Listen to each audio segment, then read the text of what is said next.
কিছুদিনের মধ্যেই হয়তো নির্ঘণ্ট ঘোষণা হয়ে যাবে। এখন রাজনৈতিক কর্মী থেকে নেতা এবং সমস্ত রাজনীতি সংক্রান্ত মানুষেরা ঘাম ঝরাচ্ছেন, কেননা এখন warm up match, final match আর কয়েকটা সপ্তাহ বাকি। আশা করা যাচ্ছে দোলের পরপরই নির্বাচন কমিশন পশ্চিমবঙ্গে ভোটে নির্ঘণ্ট ঘোষণা করবেন।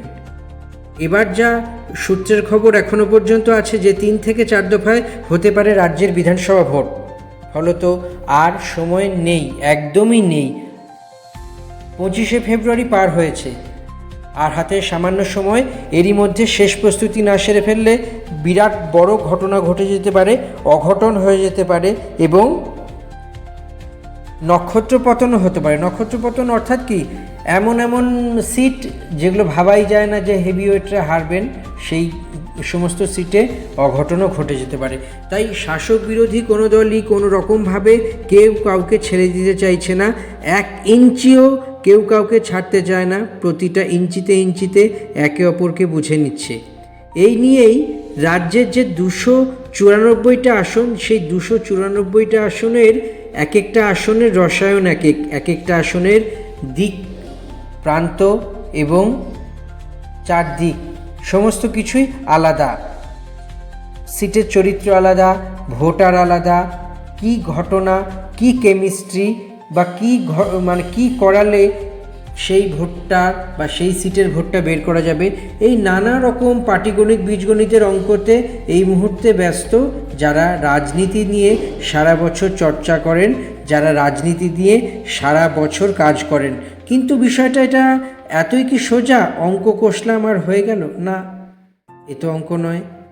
এ কয়েক বছরের বা কয়েক দশকের এ হলো পরিশ্রমের ফল।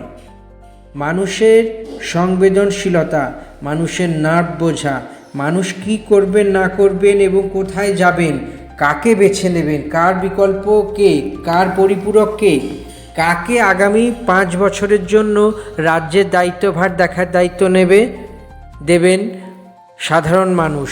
সেই সাধারণ মানুষই আগামী কয়েক সপ্তাহের মধ্যেই ঠিক করে দেবেন যে আগামী 5 বছর অর্থাৎ 8 দশক যদি বলি, অর্ধেক দশক, সেই অর্ধেক দশকের জন্য পশ্চিমবঙ্গের রাজনীতির মূল চালক শক্তি বা চালিকা শক্তি কোন দল হতে পারে। তো বিভিন্ন অঙ্ক, বিভিন্ন রকমের রসায়ন এই দিয়েই নির্ধারিত হচ্ছে কোন সেট ঠিক কতটা কার দিকে ঝুঁকে আছে বা কোন সিট কতটা কার দিকে ঝুঁকে নেই, বা কোথায় হাড্ডাহাড্ডি লড়াই বা কোথায় অতি সহজেই জয়ের স্বাদ পাবেন প্রার্থী। তো এই রকমই যে বিভিন্ন এখন থেকে আমরা ভোট পর্যন্ত প্রতিদিনই প্রতি ভিডিওতে কোনো না কোনো একটা আসনের ইঙ্গিত দিয়ে রাখবো, এই আসনে সম্ভবত কি হতে চলেছে। অন্তত এখনকার ট্রেন্ড, বর্তমানে এসআইআর প্রক্রিয়া চলছে, সম্পন্ন হয়নি, সুপ্রিম কোর্টের তত্ত্বাবধানে সেই এসআইআর প্রক্রিয়া চলছে। ফলত এখন জনমত সমীক্ষা বা রিসার্চ এর চরিত্রটা একটু অন্যরকম হবে। আগামী কয়েকদিন পর ভোটে নির্ঘণ্ট ঘোষণা হওয়ার পর প্রার্থী ঘোষণা, প্রচার, শাসক বিরোধী তরজা ইত্যাদির ওপর নির্ভর করেই ঠিক হবে যে আগামী দিনগুলিতে কি ঘটতে চলেছে রাজ্য বিধানসভায়, অর্থাৎ 294টা আসনে কি হতে চলেছে। আজকের আলোচনার বিষয় হলো 294টা আসনে মেদিনীপুর আসন, অর্থাৎ যদি অবিভক্ত মেদিনীপুর ধরি তাহলে পূর্ব মেদিনীপুর, পশ্চিম মেদিনীপুর মিলিয়ে, আর যদি বিভক্ত মেদিনীপুর ধরি তাহলে পূর্ব মেদিনীপুর ও পশ্চিম মেদিনীপুর ভাগ করে বলবো। সব মিলিয়ে সবার আগে যদি বলা যায় যে মেদিনীপুর অর্থাৎ অধিকারীগড়, শুভেন্দু অধিকারীগড়, বিশেষত কাঁথি, তমলুক, দাঁতন, চণ্ডীপুর, ভগবানপুর, এই সমস্ত আসনগুলো মেদিনীপুরের কোনোটি, পটাশপুর, সবং, পিংলা, পূর্ব মেদিনীপুর এবং পশ্চিম মেদিনীপুর মিলিয়ে মিশিয়ে আছে। তো তো এইবার কি অধিকারীগড় শুভেন্দু অধিকারীর হাতছাড়া হবে?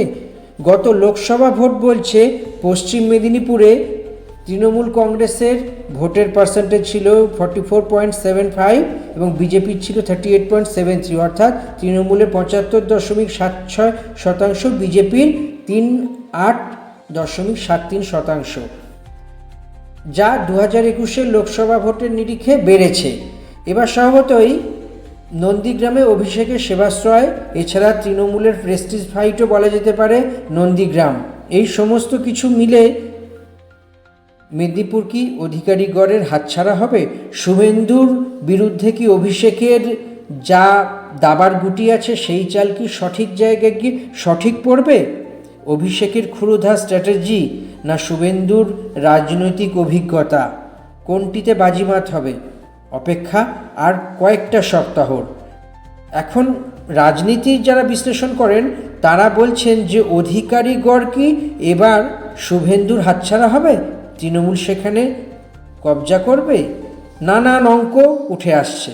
তবে এই সমস্ত কথা আগামী কিছুদিনের মধ্যেই একদম পরিষ্কার হয়ে যাবে। যত ভোটের প্রক্রিয়া শুরু হবে, যত এগিয়ে আসবে বিভিন্ন ভোটের দিন, অর্থাৎ ভোটের যেদিন ভোট দান করা হবে সেই দিন, এবং সেই সময়ে প্রচারে কারা ঝড় তুলতে পারে, সব মিলিয়ে বলা যেতে পারে এবার মেদিনীপুরে বড় খেলার সম্ভাবনা আছে।